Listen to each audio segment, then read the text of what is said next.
All right, welcome back to yet another episode of Fresh Juice, an indie game podcast where we collectively play some of the newest indie games in the indie game sphere and then tell you, hey, is this good or is it not good?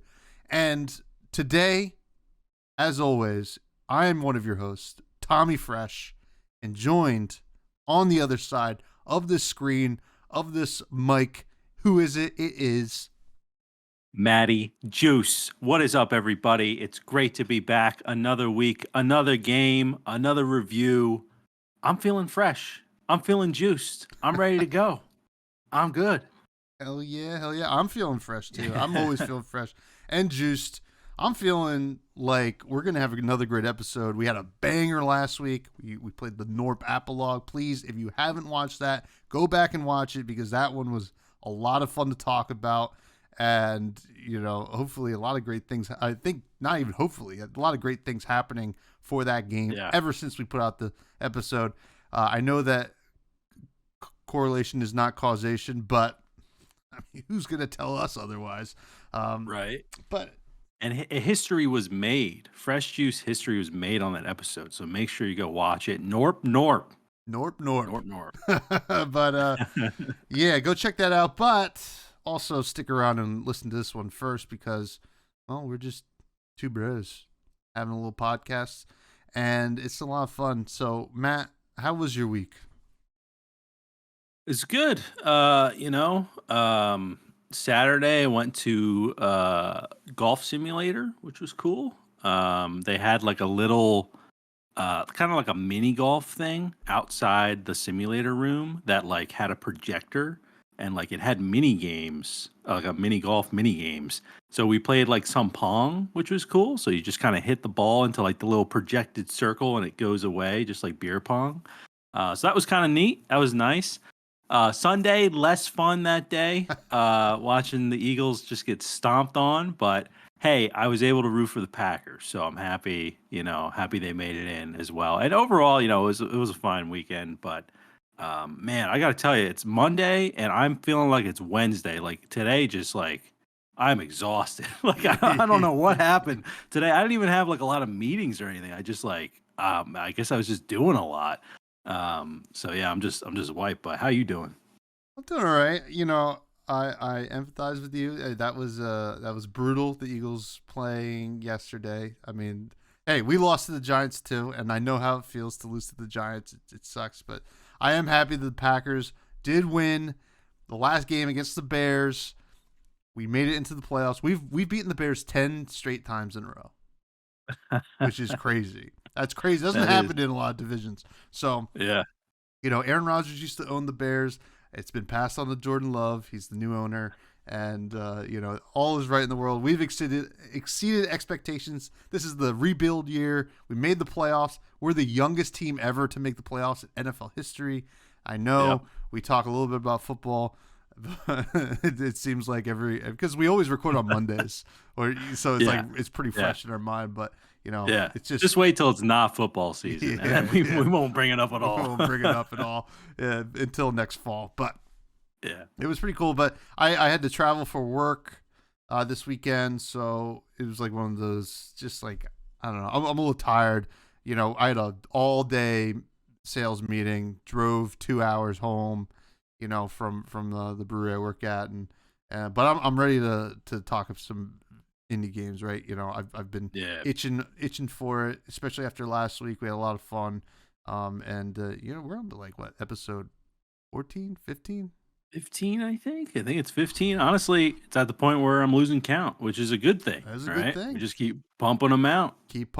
Now, as we continue to pump them out, a great way to keep us motivated and to keep us accountable is to check out all of our socials. If you're watching on YouTube, you can see them in the bottom right corner. It is at Fresh Juice Pod on all things, whatever they are: Twitter, X, TikTok, Instagram, YouTube, not Reddit, probably not. OnlyFans, OnlyFans, Friendster, MySpace, and Truth Social. Oh God, no! I don't think we're on Truth Social yet. No, I'm kidding. But we have an interesting game for you all this week. It's called Just King. It's an auto battler with like roguelike elements, and it's going to be interesting because, like we said last week, we don't talk about our thoughts about the game until we actually sit down and do this podcast. So it's kind of an interesting journey to find out what we think about these games. But we do have some news before we get to the review, the main squeeze. What is in indie game news this week? Yeah, so this article is about this indie roguelike city builder developer celebrating success after 9 years of development, and finally kind of releasing the game. I believe it was reached like 30,000 units sold, which is awesome. But essentially what they're doing now that they've released the game is they've announced on Twitter that they are kind of threatening to add all the features that they didn't have time to add during its 9-year development, which I think is just hilarious, right? Like pretty much every time a developer is building a game, especially in like early access, there are a million ideas that get thrown at them, right? So I think it's really interesting that this developer might just go ahead and implement everything that they didn't just have time to add during its 9-year development. And obviously a 9-year development process is pretty long. Even for like a solo dev, I would say that's a pretty long stretch of time. So apparently, I was taking a look at their Twitter, and it's for a game called Dot Age, which is one word, which actually kind of seems interesting as well. It might be something we want to check out on the show. But people basically just kept telling this person, please don't add any of these suggestions. We want you to just release the game already, because it's been 9 years. So the person released the game, and now they're potentially going to go back and add all this other stuff that they wanted to add in there. And I thought it was an interesting article to talk about because it just got me thinking of like how many other games that maybe we've played on the show or outside the show where there have just been so many great ideas that these developers have that they just don't have the time to implement those ideas because of budgeting reasons, or maybe executives kind of breathing down their neck or whatever it might be. And I think that it's just awesome. Like it got me thinking actually about the Norp Apolog that we reviewed last week and all the ideas that I've kind of seen in their Discord, and that developer potentially going and adding a ton of new ideas. There were ideas of like taco Norps and a taco stand, like all these ridiculous ideas, right? So I just thought this was a kind of a very cool article, and it kind of got me interested in the game. I'm like, what else could they really add? It seems like this game has so much. I mean, it's a roguelike city builder, so that already seems like it's a lot just from the genre alone. But yeah, I just thought this was a very interesting kind of take, and I would love to see like more developers just have fun with it, right? Just go back and add ridiculous things into the game, add things you didn't have time for. It just shows that indie love and that indie passion that developers have. So yeah, just kind of not really a a breaking news sort of article or anything like that, but just thought it was something fun. Well, yeah, actually, it's pretty interesting. There are parallels here to the Norp Apolog developed by Maiko. This is a single solo developer as well, and it has similar vibes. I mean, like I'm very interested just by reading the merciless city builder about an impending apocalypse. It sounds like a lot of fun. So I like a good roguelite. City builders can be fun. The apocalypse element probably adds some really interesting, reasons for you to kind of redo your city. I'm assuming that's how it goes for the roguelite. So really cool. And there's probably so much stuff on the cutting floor for so many games, right? And yeah, and actually, I'm glad you picked this because I think this topic might be very applicable, not applicable. Oh, maybe one or the other. Who knows? Oh yeah, sure. Tomato. Yeah, applicable to the game we're going to review today.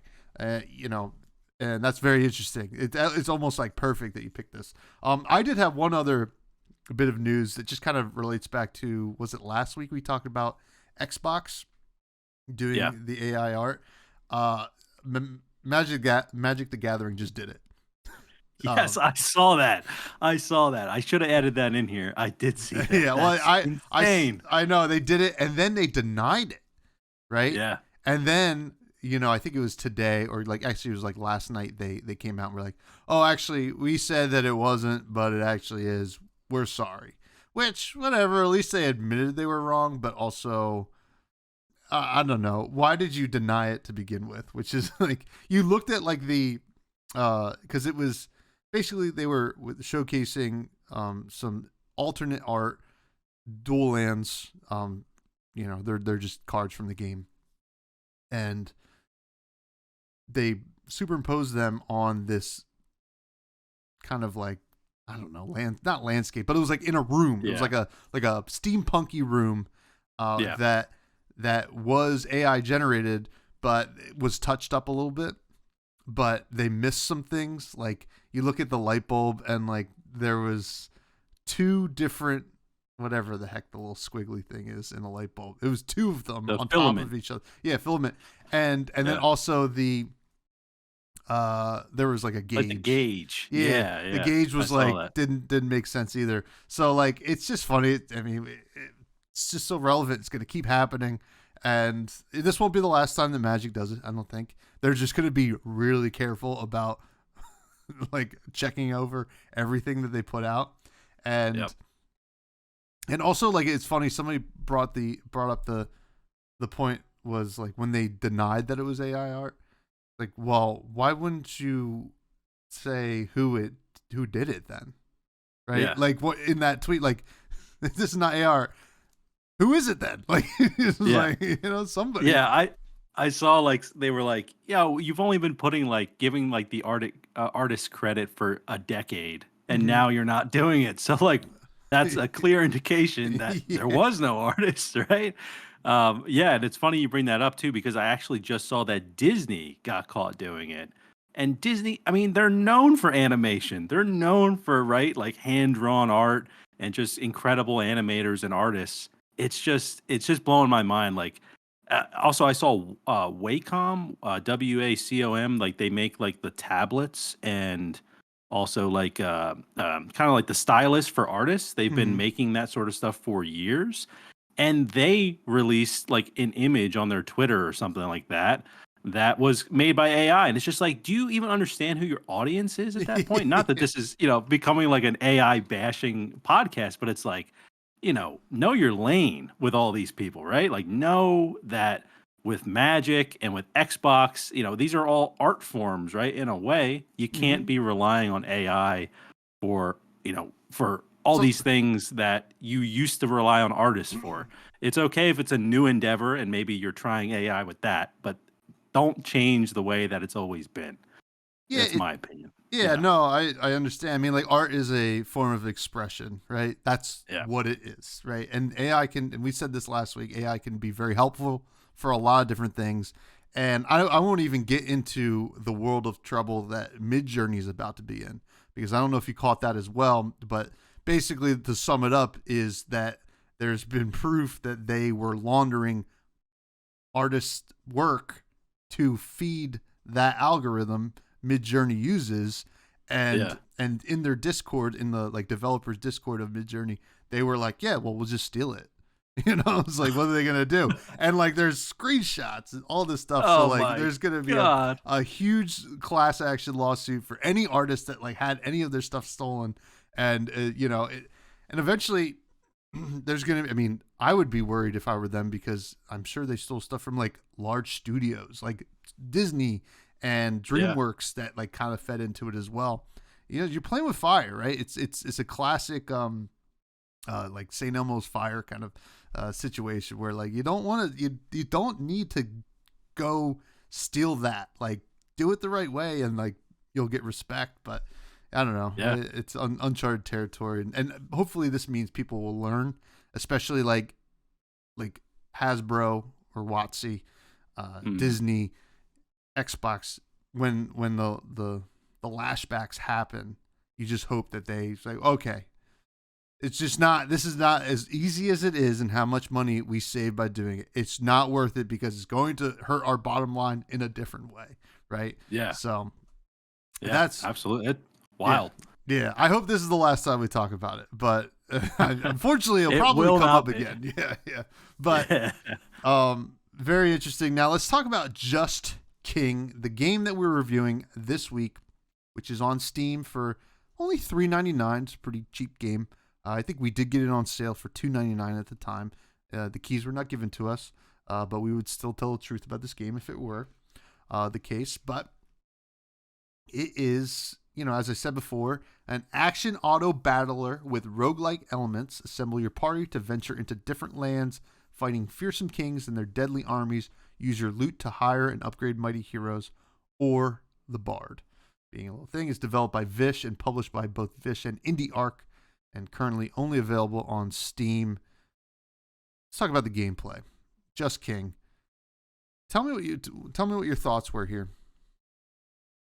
All right, so I did not enjoy the gameplay personally, and I don't know if it is because I'm not used to playing auto battlers. I'm used to obviously kind of being in control, but I've also played games like Vampire Survivors, right, where it's, I guess, in a way is an auto battler. But for this game, my first real issue with it, because I did have some high hopes for it. You look at some of the gameplay, you look at some of the screenshots, just the art, everything. And I was like, all right, this is probably something that I can get into. It sounds really interesting, like with the description you just said. But my first problem was I didn't really find much onboarding or tutorials. It was very kind of confusing at first from the gameplay side of things. And the way that you start the game is that you essentially choose a companion, I guess you could say, in a way, that is kind of protecting I guess is that the king? Like, this is the thing. I was like, I don't know what I'm really doing in the game. So you kind of choose this companion that has different stats. The king has certain stats. And then you kind of choose a world to jump into, almost as, or a level to jump into, I should say. And once you jump into that level, you'll have enemies spawn in there, and you kind of just have to run around the level and avoid the enemies while also hitting them with the auto weaponry that you have. And then there will be a kind of a giant king that sort of spawns in the level. You have to take them down as well, and then that's how you kind of progress through the game. At least the amount that I had played. So my real issue, though, like I mentioned, was there wasn't really a tutorial or anything. You jump into the game and it kind of just shows you like WASD. It kind of just briefly shows that, and then it says like plus, and then it shows a picture of the mouse that you would use. And that was it. That kind of faded away. And so I didn't really see that at first because I was kind of looking at like the rest of the game. And so I'm running around and I'm clicking. I'm like trying to shoot and like I'm just like, I don't really like understand what's going on. Let me hop into the settings and see what the controls are. And there are no controls in the settings that I found. I could not find any keybind section, nothing like that. So I literally had to go to the Steam page and read what am I doing in this game at all. Like I just could not really understand what I was doing. So once I read the Steam page, I kind of got a better idea of of kind of the goal of the game. So I progressed through a few more levels there, ended up dying, which is a whole kind of another thing where essentially the companion that you choose in the beginning, if you die with that companion, you lose that companion. So that was kind of something that I ended up learning, while playing through the game. And there's also a whole kind of leveling system, right, where you can sort of sacrifice. There, almost like in between levels, there's like a little shop of like other companions you can get, and you kind of like sacrifice them in order to get kind of their stats. There's certain like stats that you can, like for example, I think the companion I chose was like a rusher and like a purgatory, I think it was called, or something like that, where basically these companions that you're sacrificing in between the levels, they will tell you, oh, this is a rusher companion that you're sacrificing, so you can upgrade your rusher companion when you sacrifice it. So it's kind of I mean, that was kind of interesting in a way, but to be honest, I was pretty lost with this game. And I tried to look into it. I shouldn't have to look up videos. I shouldn't have to look on the Steam page for these sort of things. So I actually, for people who are into auto battlers, maybe it's a good game for you. It does have good ratings on Steam, but for me, I almost felt like when I jumped into the game, I was playing a sequel of a game that I did not realize was a sequel. That's kind of what I felt like. Like I should have known these things, but I don't know these things. So that was really my overall experience with the gameplay. I thought it was just confusing, and I just, maybe if there was some sort of tutorial, I would have enjoyed it more, but I really just didn't understand the concept of the game, and it just took me too long to really get there. And by that point, I just wasn't enjoying myself with it, unfortunately. So I don't know if you felt the same way, Tom, but it was shocking to me that I felt that way about this game. But what did you think? Yeah, so I had some similar complaints here. I jumped in and I thought it would be one thing. I definitely thought it would be different, right? I jumped in thinking maybe it was a little bit closer to Vampire Survivor, and then I realized it had the roguelite elements. And then after I beat the first level, like the first room, right? Mm-hmm. And then I saw it's a basically a roguelite tree, almost just like Slay the Spire, right? You have different paths you could take up, and then you obviously play the main boss of whatever that level is, and there's like different rooms that have different kinds of designations, whether it's like here's an elite enemy room, or it's a non-enemy room. It might have like a treasure chest or something like that. So I started to understand what the goal was here. Now, in terms of being an auto battler, it's not a true auto battler. That is for sure. I mean, as far as I'm concerned, with my knowledge of the genre, I could be totally wrong here, but I don't think there was no, I don't know. It felt weird to actually have to move in the game. Mm-hmm. If it wasn't going to be like a straight up Vampire Survivor kind of thing, because it had that vibe, right? I was thinking that. And then also your little companions will move around with your mouse. And it just felt to me like, and some of them are some of them are going to be weaker, the companions that you have. So like, it just felt like some of them was like, it didn't explain why they would stop attacking. I didn't really like, it wasn't like an apparent thing, and I'd be like, why is this not attacking? And like, why do I got to run around? And then also Mm-hmm. like, I mean, this could be something that I totally missed, but if you lose a companion and then it's just the king or the main character left, and if they don't start with any kind of attack, so you're screwed. You're just running around the room until the enemy just kills you. Like it's so inintuitive, or counterintuitive, whatever. It didn't make sense. Like I just like, what's the point? You're just wasting my time. Like I should be able to just restart the run, right? Like unless you want to give the actual main character thing like a base weapon or base attack or something like that. So that was my take on the gameplay right off the bat. I started to understand the shop system. Yeah. It wasn't like, that part wasn't too hard for me to understand. Like, each time you beat a room, you get sent to the shop. You can buy items. You can give the items to your characters. You can buy new characters to help out your main character, your king or whatever.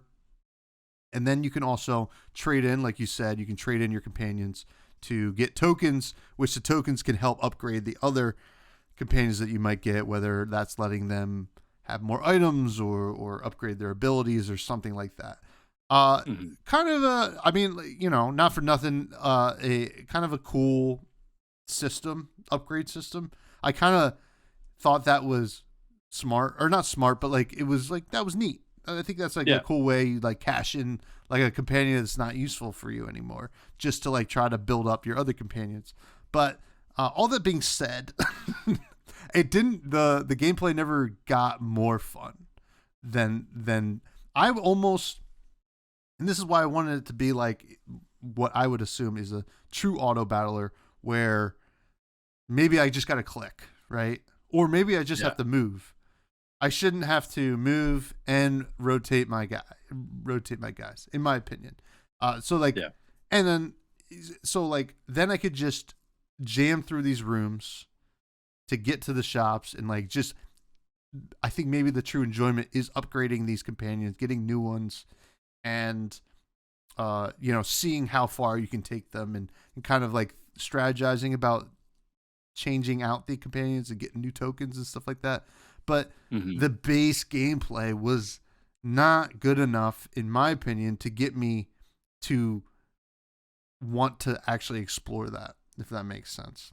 And I played a decent amount of it. I was like playing it because like whatever, it's very simple, it's very easy, and you can mess around with different things. And I was trying to get to a point where I'm like, okay, this is like really enjoyable to me, but I don't know what people are on Steam. I was looking at the reviews. I was like, am I crazy? Is this like, and there's some good stuff about it, which we will talk about, but like, I felt like there are a lot of great ideas going on with this, right?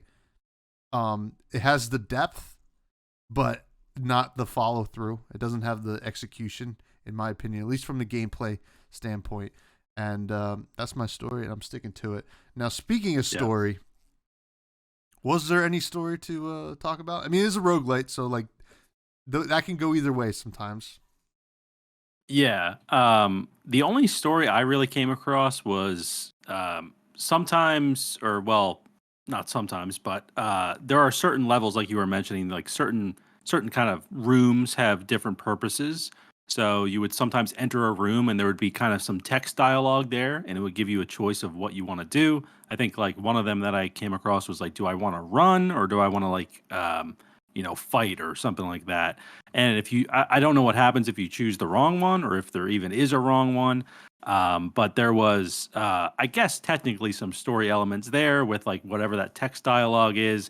And there's some kind of inherited story because you are a king, and you're trying, people are defending you because you're the king. But there wasn't really any like true story elements that I found in this game. Even though it is a roguelike, like Wizard with a Gun had more story elements than this one by far. And also, just speaking of the gameplay for a second, you made a great point where I do feel like if maybe this game from the control perspective just was like WASD, similar like Vampire Survivors, I might have actually enjoyed it more, because that was kind of complicating the gameplay, like figuring out, okay, I always need to kind of like aim my mouse at these guys and also walk around, where, in Vampire Survivors, you're kind of aiming your character with your movement. So I thought that was a great point that you brought up there. But yeah, as far as story, I didn't see a lot of story elements here. You might have played more than me though, because clearly I wasn't having a great time. So maybe there's some more story elements that I didn't find out. But was there anything else from your end? Well, I think the gist of it here is like you're a king and you're being defended by these companions, and you want to get to the bosses and beat them. It's classic tropes in these kinds of games. And even like Slay the Spire really doesn't like has this similar kind of tree of roguelite playing, or even Cult of the Lamb has a similar kind of thing going on, which is nailing it. It's as far as doing this correctly. Now there's stuff like when you choose a world to go into, it will kind of give you like a watch out. These are the kinds of enemies you're going to see. These are fungus people. Whatever, yada, yada, yada, which is like, whatever. It's more like color commentary, I guess, right? They're kind of just like painting a little bit more of a picture for you rather than giving you a real story. Now, I don't think we should, in my opinion, I don't think you can really count that against the game because of the nature of the genre. And I like that they're like, yeah, here's actually some flavor to the game. I think that's totally fine.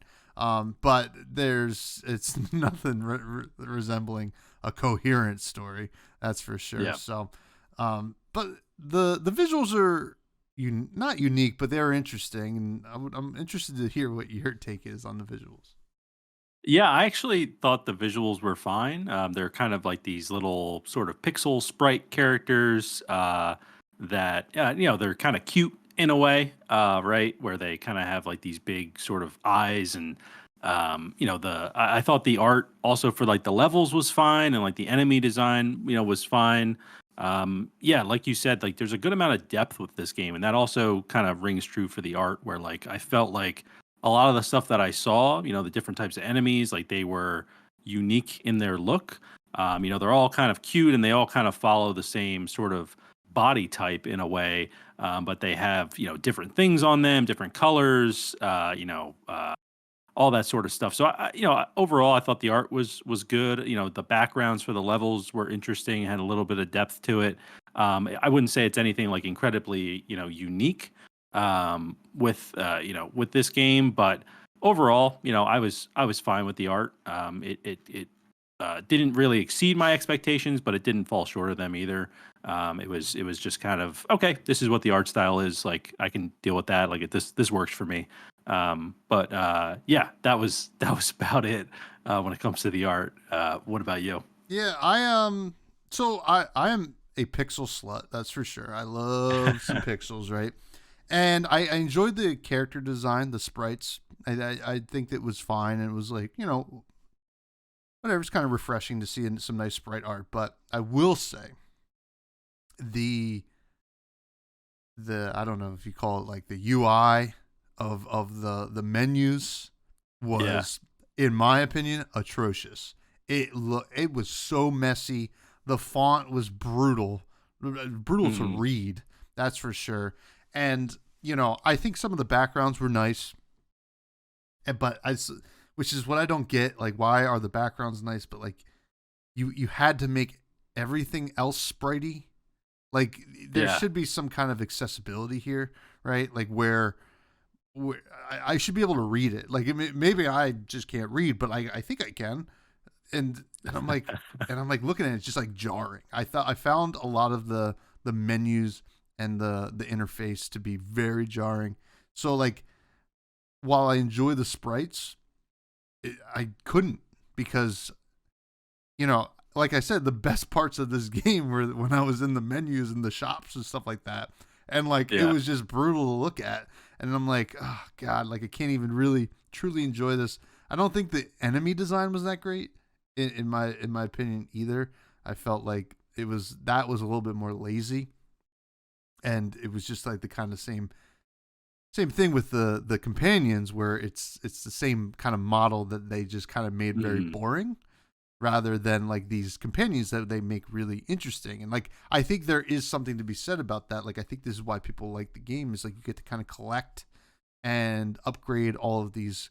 It's like a plethora of different kinds of companions that you get, and they all kind of look cool and they have their little personality and they do different things, and it has like this RPG element to it that's like you want to build like a really cool party, which I could totally understand that. But like, God, I mean, I really couldn't stand the menu. It was just so messy, in my opinion. I just didn't like it. yeah.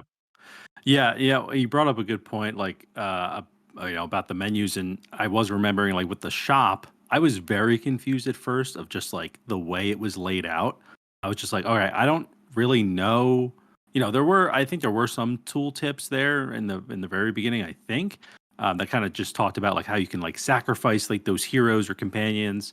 But yeah, I will say like the layout for the shop, like I just didn't get it at first, and I mean, I started to learn kind of how it worked, but it just yeah, it was counterintuitive. Definitely is, I think, a good way to describe it. But yeah, it's just it was it just like I don't know. I was just expecting like more with this game. Just looking at it before playing it, I was just expecting like a little bit more all around, um, but in terms, I think the next segment, though, the next part of the game is the strongest part for me, and that's the music. I don't know if you agree, but I thought the music was really great. I thought it slapped. I found myself not playing and just sitting there listening to the music because I was like, this is pretty solid, like this is it's kind of like kind of like retro, kind of like upbeat sort of music. At least for like the levels that I was playing, I'm sure they can change based on the level. But overall, I was really happy with the overall music. I didn't really get a huge impact from like just the sound effect and that sort of sound effect design. I don't really remember too much like of it wasn't very memorable, I guess you could say, with like the way that the weapons worked or like the enemy sounds, things like that. But as far as like the overall music and soundtrack, and they're actually really proud of their soundtrack as well. I was checking them out, I believe, on Twitter, and they also made a post on like their original soundtrack. I think is like available maybe on like streaming services and things like that.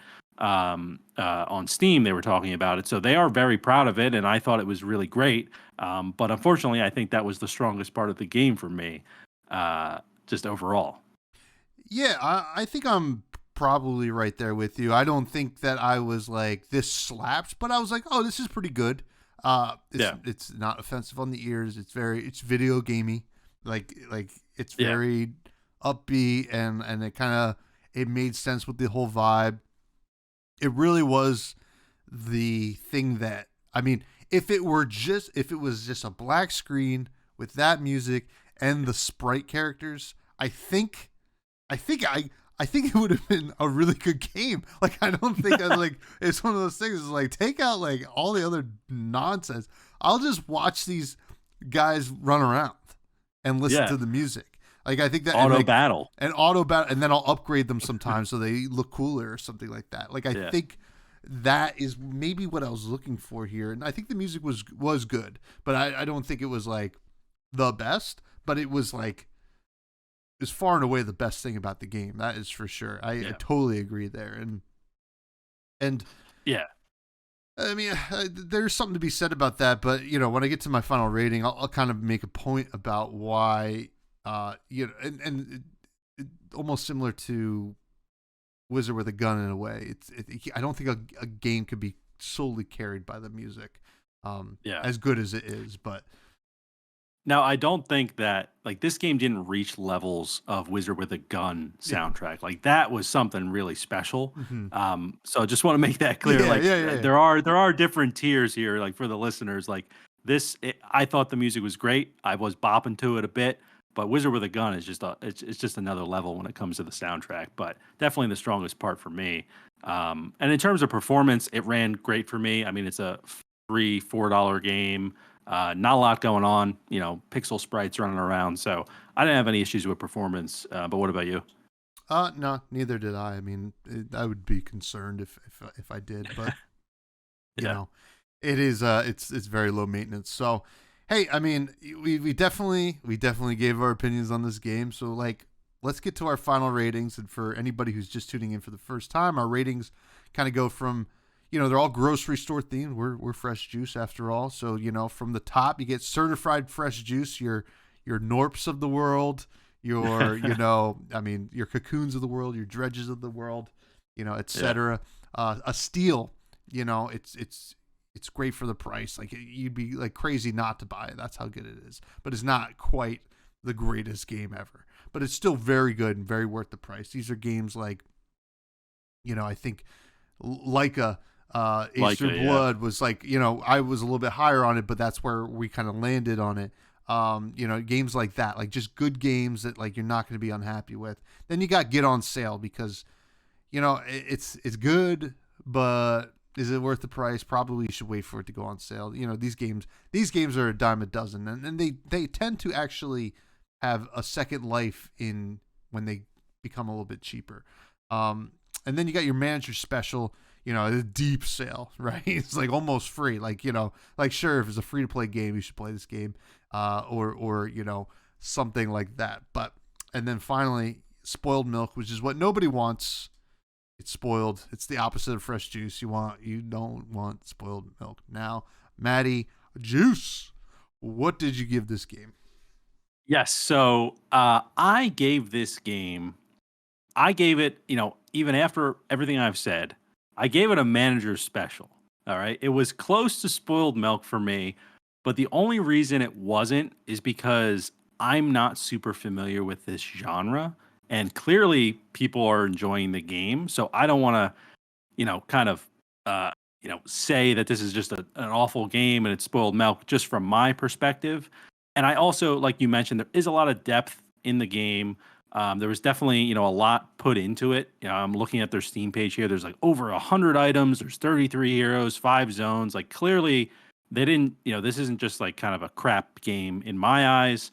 That should kind of just be pushed aside. But I do feel like it's a $4 game. I considered refunding it on Steam, which is kind of ridiculous, right? Because like it's just $4 or $3, whatever we paid when it was on sale. And yeah, so I'm just giving this a manager special. It was very close to spoiled milk for me, but there's just something in me that's just like I can't do that. I just can't do it with this one. Maybe another one, but this one, it is a complete game. It is a complete game. But I'm curious to know, what are you thinking about this? Well, you bring up a good point that you just can't give it spoiled milk because, people do like the game. They seem to have a lot of depth. And there's a lot to be said about you not being able to do that, to like give it the spoiled milk, but I can. I'm giving it a spoiled milk. Okay. I've said some good things about this game, right? I try to find the good stuff about this game, but I'm going to be honest with you. I hated it. And I tried to play a lot of it. I just like I just was mad. Like I was mad I had to play this game. It and I don't want to come down on the developer or anything like that, but like it's just there's a lot there, but it has a lot of potential to be a great game.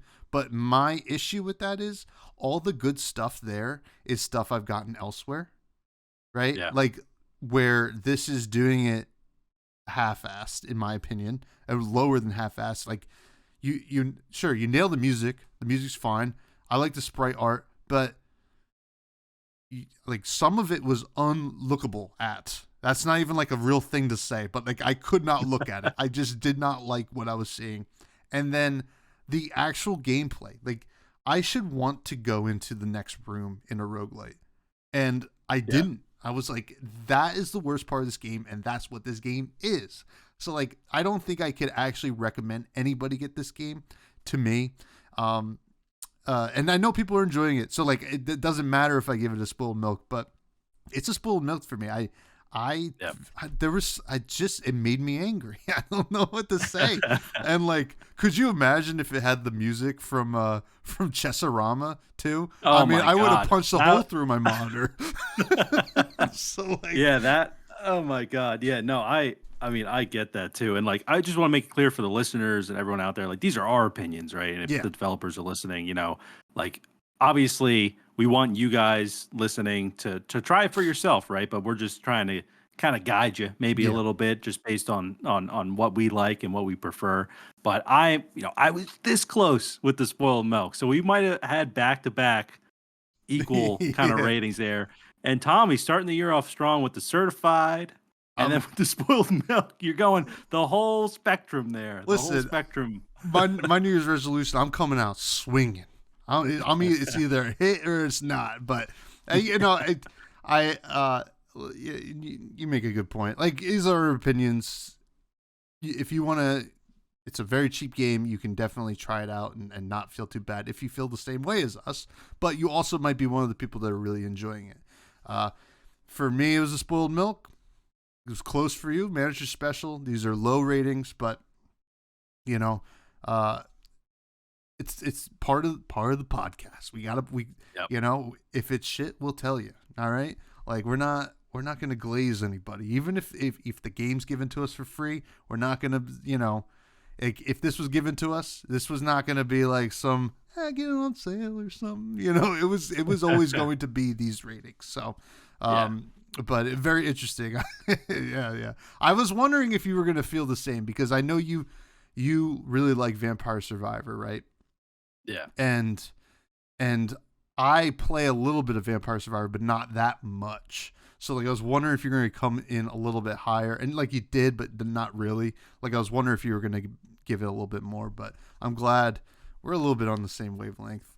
So yeah, definitely. And honestly, like if I played this game for 30 more minutes, it would have been spoiled milk. I think you might have played a little bit more of it. And Yeah. so, but I was also getting upset as well because I wasn't understanding what I Yeah. had to do. So, it was definitely, I always go in starting with certified fresh juice. And every time I kind of get knocked down a peg, and then all of a sudden that's what the rating is. So, but speaking of Vampire Survivors, the game, just to tease the game for next week, it's almost like a kind of a spiritual successor in a way to Vampire Survivors. And we won't spoil the name here just yet, but just tune in for next week because I think it could be something really cool for those Vampire Survivor fans out there. Yeah, it might be coming out right before the show might be coming out right before the actual game comes out, right? I think our episode will come out like right after the game comes out. Awesome. So still good timing. Yeah, good timing. Hell yeah. But yeah, so that's Just King.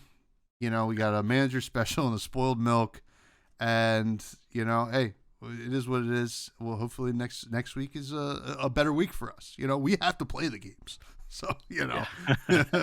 but we do have some listener questions. They are flying in, folks. If you want to submit a listener question, you can do it. Well, we're gonna probably start Discord soon. Yeah, maybe I'll look that's at the doing goal. that tomorrow. Before this episode comes out. If there is a Discord, we'll put the link in the show notes. If there isn't, it'll be on the next week's show notes. How's that sound? Or the Twitter. Now, you can submit these questions on the YouTube comments or just reach out to Fresh Juice Pod or myself, Fresh Buds Pod, and Matt at Matty Gorm. Or you could just text us like Bags did. Bags is a good friend of us, and he wants to be on the show when Hollow Knight 2 comes out. That's for sure. He asks, what time of your gaming lives would you want to go back to? So for this one, I have kind of two answers. One of them is back when I first started playing Gears of War. That was really probably one of the first online games that I fell in love with. And it was just kind of a magical time with the Xbox 360. I think a lot of people do consider that kind of the golden age of like modern gaming, or even potentially the golden age of gaming is kind of those, 360 kind of GameCube, PS3, kind of that golden age there. In a way, I think the 360 is probably one of the consoles I miss the most just because all the great times I had on there. So probably around that time.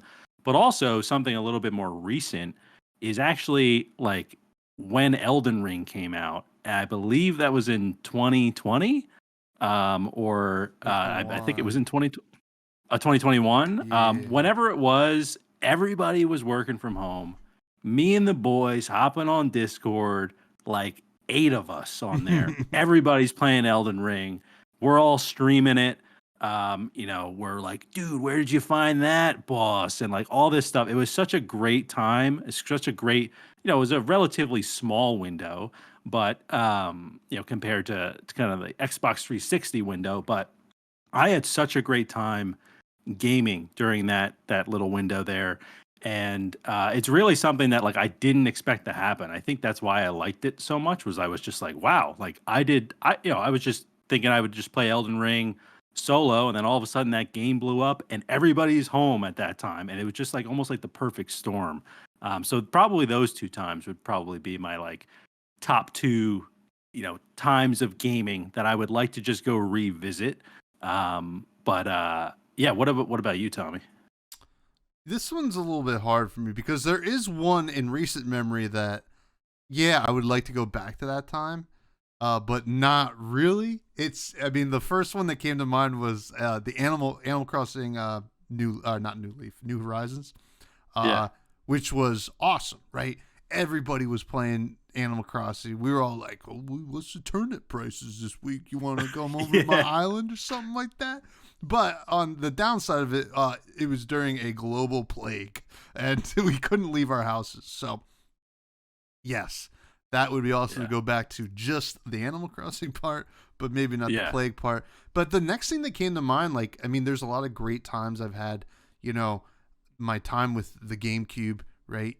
Just playing Super Smash Bros. Melee, stuff like that. But I go back a little bit further. I remember, so for the listeners who don't know, I used to live in a house that Matty ended up moving into, right? Yes. We moved down to Florida, and Matty and his family moved into my old house. But I remember sitting in what became your dad's office in your house, but like it was just like a playroom or whatever when I was a kid. I remember sitting in there and playing Tony Hawk Pro Skater 1 on the N64. And just like you didn't know a lot about like skateboarding. Like I was so young, but like I knew I liked skateboarding because I had one. I would run around, but I didn't know that there were skateboarding tricks, right? Yeah. And like you could grind rails and stuff like that. Like that was so much fun. Like this whole world and like this music that came with it, and it was just, I don't know, there's something really cool about it. Like even when I think about it now, I know the graphics were like so dated at this point, but like in my mind thinking back, I'm like, those are the best graphics I've ever seen, right? Like at that point in my life, I was like, this is a real person that I'm controlling riding around on this skateboard, which was, I don't know, there's something fond about like seeing experiencing that for the first time. But great question, Bags. Absolutely too. I always remember every time I think of that game, I think of like that level with like it's like this, it starts with like the steep kind of driveway, and then you're kind of like fly up over like the half pipe and you break the glass and you like go through the glass. Every time I would break the glass, I was just like, that's so cool. Like, I don't know why. I was just like, I'm breaking glass in this game. Like maybe it was kind of just because it was like realistic-ish in a way, but man, and that soundtrack too. I mean, like that just got you going. I mean, also like one of the things you collected in that game was VHS tapes. So like that's like insane to think about. Like that game was when VHSs were still being made. So yeah. Next question comes from K Moore, who asks, do you prefer games that take a while to come out but are fully complete, or early access games that may never get a 1.0 release? Ooh. Yeah, I could take this one. Yeah. So this is an interesting one because I don't know if I really have a preference of, if like there were kind of two games in front of me, and I didn't know what they were, but I knew one wasn't ever going to get completed and one was fully complete. And I would choose the fully complete one because I do have an interest in early access games. As the listeners probably know, I love survival games, and most of those release early access. They have for years. And you kind of get to see, right, like the development of these games from inception to, I guess no release in this case. But even like a game, like DayZ that like I've played, before, that I think they did officially release, but for years they never did. I still had great times in that game. Games like H1Z1, like I had amazing times in that game, and I was never upset that it didn't release fully. So I had great times with that, but I guess if I had to, if I knew what both games were, I would want to choose a game that was fully complete if like I had to really choose between the two. Like if, for example, I don't know, if there was like we were talking about like Banjo-Kazooie versus like Crash Bandicoot, and Banjo-Kazooie wasn't going to be complete, but Crash Bandicoot was, I'd probably choose Crash Bandicoot because, they're kind of similar games in a way, right? And I just want to choose the one that's complete. But there is something for me that is like interesting about early access games. I'm playing one right now called Once Human that I've been publishing content on my YouTube at Matty Gorm. Check me out. And I've been loving it. They've had updates pretty much every single time I've launched that game. There is an update with things that are changed, and it's just really exciting to be like, oh, what's in the release notes this week? Like what did they add? What did they change? You don't really get that with fully complete games. You kind of have to wait until there's like a DLC or an expansion. So I think both are different, but I guess I would probably choose like the fully complete game just because it'd be a fully complete game. But what do you think for this? Yeah, I'm on the fully complete game train. I don't mind early access. Like I don't think I like really come down on it, but it does feel weird for me, right? Like I was like, what are we doing here? I almost prefer like when games are like, well, here's like a beta, like come test the beta and stuff like that. And I guess that's a form of early access, but I don't think that's true early access to my knowledge, right? And because like betas end, and then Yeah. they take that information and then they go back out and they're like, here's the game. We took the beta testing and the alpha testing, all that stuff, and we tried to figure out what the best thing is for this game, and here you go. So I kind of like that. I want to experience a full game, and I don't mind some DLC too. Like if there's more that you want to add, like and I like your game enough, I'm gonna buy the DLC, right? Like look at Yeah. Super Smash Bros. I'm buying the new characters no matter what. Like even if it's ones I don't like, I'm still buying them. So like Yeah. it's just that's where I fall on it. But that's a great question, Kmore, because it comes up quite often, especially like when we're looking at games. We're like, we don't want to review something that's early access because, well, is it a complete game? Is it like, is that what they want to be reviewed? And then maybe it Yeah. never comes out, and it's like, well, okay, then what are we doing here? But great question, Kmore. The Yeah. last question comes from Capolo, aka the Swiss Prophet, aka the Notorious B.I.G. Happy birthday, buddy. We share a birthday. Happy birthday. He's a longtime bud over at the Fresh and Buds podcast. He's been on the show multiple times. What are your favorite mobile phone games you would recommend your listeners to play? You want to take this one, Tom? I feel Yeah. bad. I answered the No, last two no, first. you're You good. I know? mean, we usually fall pretty close on these things, but I would say Retro Bowl is huge. I play Yeah. Slay the Spire on my phone. I know that the best version is on the like PC or Switch or whatever. I have recommended that game Knighthood. I do enjoy that. I'm a big solitaire guy. I'll jam some solitaire from here, like, whatever. I like Jetpack Joyride, stuff like that, some time wasters, but I think like if you like football, like Retro Bowl is really good, and I think that developer or like some copycat developers have done other games. Like I think I've seen there's a soccer one and a baseball one as well, if that's what you're into. But those are the games I tend to like on mobile. I mean, there's not really a whole lot. Like I'm playing Knighthood and Retro Bowl currently, and then a splash of solitaire, and then I'll like randomly try to learn like a new card game like cribbage. I learned how to play cribbage. It was pretty Oh, fun. okay. So, Yeah. and I did that on mobile. So like I'm always looking for new mobile games that I can get addicted to, but I think I'm pretty set right now with Knighthood and Retro Bowl. Yeah. Yeah. That's the thing with mobile games is I feel like I'm always kind of like, moving on to another one, and then I play that for a good while, and then I move on to the next one. So yeah, for me, definitely Retro Bowl. I mean, if you like American football, it's in my opinion probably the best mobile game for American football. Way better than Madden. Just simpler, easier to play. No online connection needed. Just easy to play. I've also been playing a decent amount of this game called Sticky Terms. It's actually from one of the stories that we covered a while ago about a developer that he essentially creates really interesting mobile games. He has a popular one called Bacon, where you're essentially just flipping a piece of bacon onto random things.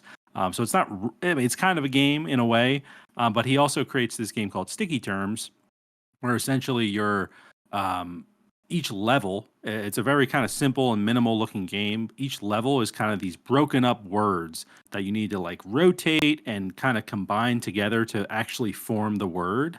And then once you form the word, every word is, it might be in a different language that you don't know. It tells you what that word means in that language. So it's kind of an interesting way to like learn new terms as well. So I don't really think it's meant to be kind of like a learn a new language sort of app or anything like that. But I just thought it was an interesting concept. So I've been playing a bit of that just to kill some time.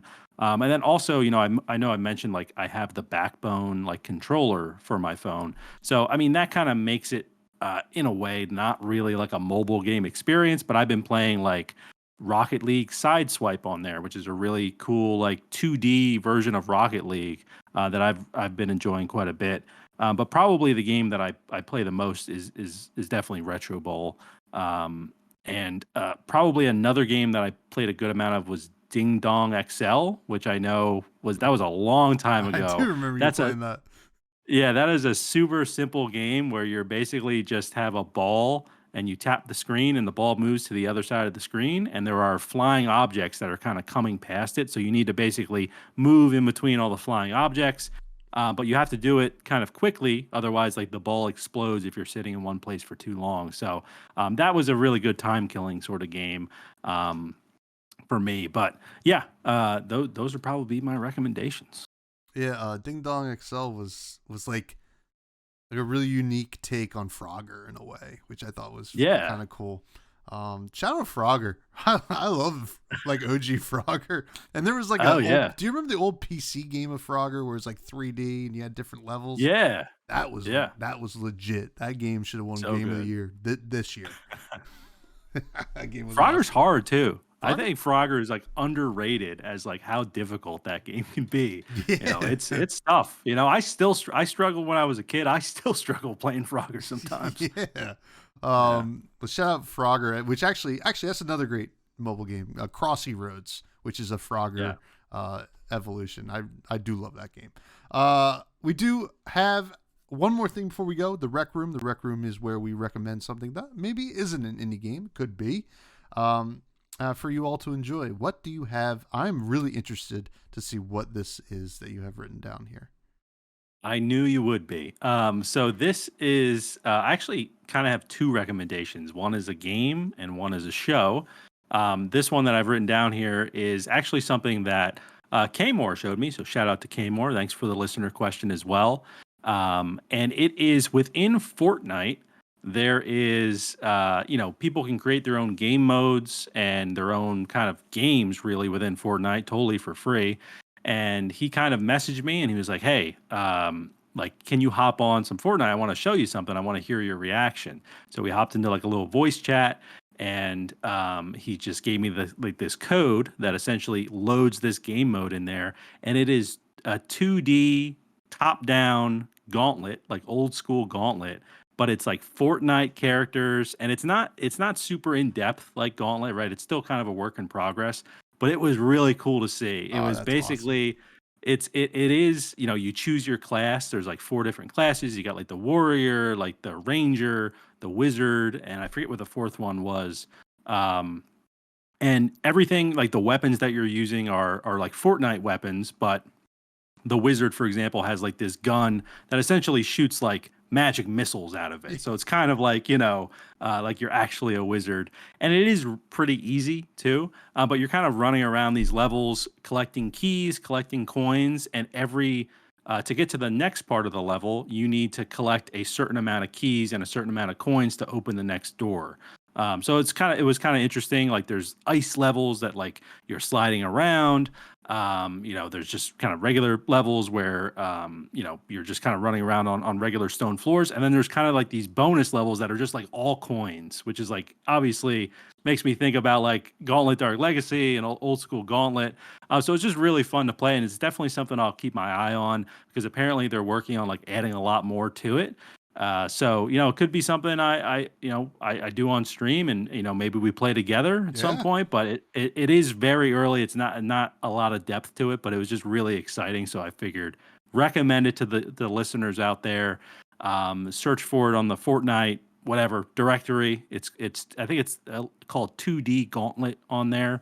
So definitely check that out. Sounds And amazing. then yeah, I mean, yeah, we're big Gauntlet fans if you haven't figured that out already. And it was just really cool to see. And also, we've been following a Discord project for forever, right? That where fans are recreating Gauntlet Dark Legacy, and there hasn't really been anything playable from that yet. So just to be able to play something in the realm of Gauntlet was really cool. Hey, realm, that was a pun there. There you go. Yeah. And then the other thing I just have to recommend is a TV show that I actually just finished watching. It's on Netflix. It's called Blue Eye Samurai. Oh, I heard about Um, that. eh, yeah, and it is 8 episodes. It's animated. It's kind of a 3D animation, which is really interesting.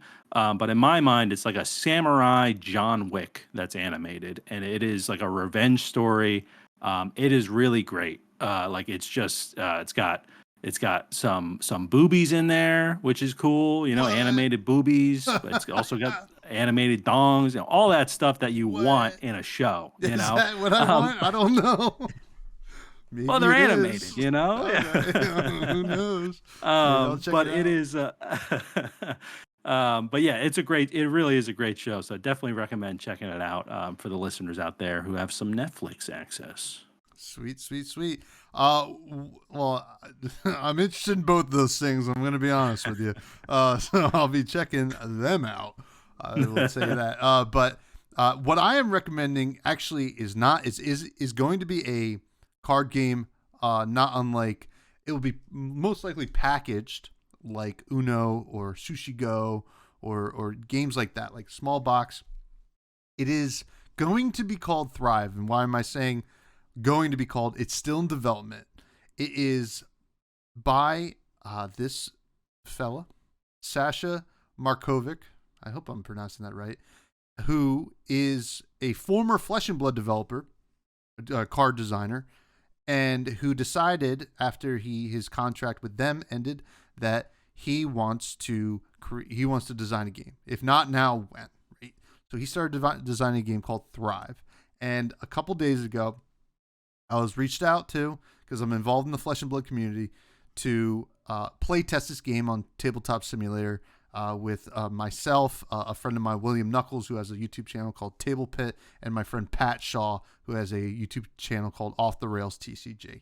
And Sasha basically had this tutorial for us and let us play and wanted to. He's doing a community driven development, right? He's designed this game and he wants feedback from players of all kinds of age groups, all kinds of gaming levels, right? He said he's had kids play it, 70-year-olds, gamers, non-gamers, and he's kind of just gathering all this information right now. I think he plans on launching a Kickstarter by the end of this year. So, but the cool thing was he gave me a print and play, so I printed out the cards from the game. There they are. Sleeved them up, and I've been playing with my fiance, her sister, and I gotta say, this game is so good. It like Yeah. I'm not just saying it because I was asked to play test it, but I was like, because I had no expectations. I know he had designed Flesh and Blood cards. Didn't really know him that well.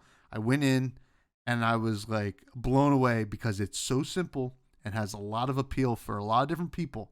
Right? My fiance and her sister, they're not gamers, and they're like, that was a lot of fun. You know, I want to play that again. You know, so like. Yeah. That's when I knew. I was like, wow, Sasha's onto something pretty incredible here. I can't wait to see where it goes. I mean, former NFL player Dalen Mack is obsessed with this game. That's all you need to know. That's quite the endorsement, right? So, Yeah. it's pretty cool. I was just actually, and I've designed a game myself, so like, just kind of being a part of the process with somebody with a little bit more experience was like super cool for me. And I'm super excited to play this game. I want to teach some more people. So, you know, and kind of get their feedback and relay it back to him. You know, I like being part of like a community thing, indie thing, you know, pretty cool. So, yeah, that's my recommendation, buddy.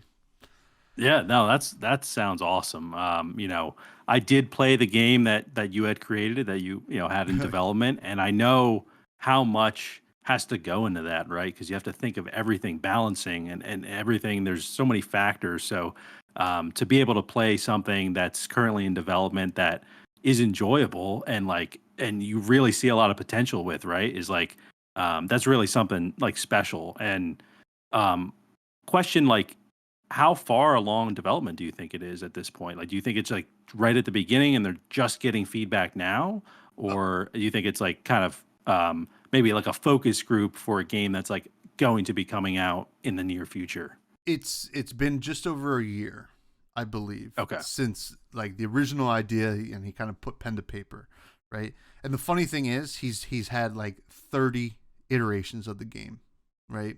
Yeah. And the actual game that he's landed on was the first idea, like the base game that he originally designed, because he like tried to make it more complex, and he just found like the fun factor just kind of dissipates as it got more complex just based on it. But this game is still very deep, but also simple. Very cool, very exciting. I'm just stoked, and I just want to spread the word because like whenever that Kickstarter comes out, obviously I'll be blasting it and hopefully getting people to. I mean, I'll be obviously supporting it. You know, I'm excited to have like the real thing because it has like placeholder, art and stuff, right? So I want to see. Just use AI. I think we made that joke to him when we were playtesting, and he was like, no. So he's actually looking for an artist currently. So if anybody has like some cool artists they want to send my way, just DM them to me and I'll pass them along, right? So that's been the show. It's another good one, buddy. Yeah, that was a great one. Yeah, especially we had some killer listener questions. So just a reminder, make sure you guys send those in the Twitter, the YouTube, wherever we're going to see it, just comment it somewhere because they really do spark up some great conversations. So appreciate those listener cues coming in. But yeah, Tommy, another great ep. Continue to follow us on all of our socials at Fresh Juice Pod everywhere. It's a great way to support the show. And also to, like you said, give us listener questions, or even if you just want to message us anything, like we'll take it, like or recommend a game that might be coming down the pipes that you would like us to play and review. We're always looking for stuff, and there's like a billion indie games, right? Like we could sift through it all day, and like we could miss some. So, I mean, imagine if we never saw the Norp Apolog, right? Our lives would be different. I would feel lost. But yeah, you can continue to find me on Twitter at FreshBudsPod. I am mostly doing Flesh and Blood stuff over there. I have another podcast called Fresh and Buds. You can check it out if you're interested in TCGs, or if you want to learn about the game, just reach out to me. I'll point you in the right direction. And where can people find you, Matty? Yeah, if you want to check out some of my content outside the podcast, at Matty Gorm, Gorm, on all of the socials, YouTube, Twitter, Twitch, all that sort of stuff. I have been streaming a little bit more, which has been fun. And I've also been focusing on my YouTube channel for a game called Once Human, which is a really interesting looter shooter kind of MMO sort of survival-y weird game. They literally call it weird in the genre on their website. So it is weird. And I've been having a great time making content for that. So if you're interested, check it out on the YouTubes at Matty Gorm. And it's been fun. Yeah, and if anybody that listens is going to be at PAX East in a couple months in March, we will be there. Reach out if you want to hang out, meet up with us on the exhibition hall. We're going to be running around doing some fun stuff. So thank you all for listening. Very excited for next week. Please stay tuned and stay fresh, you dang juice heads.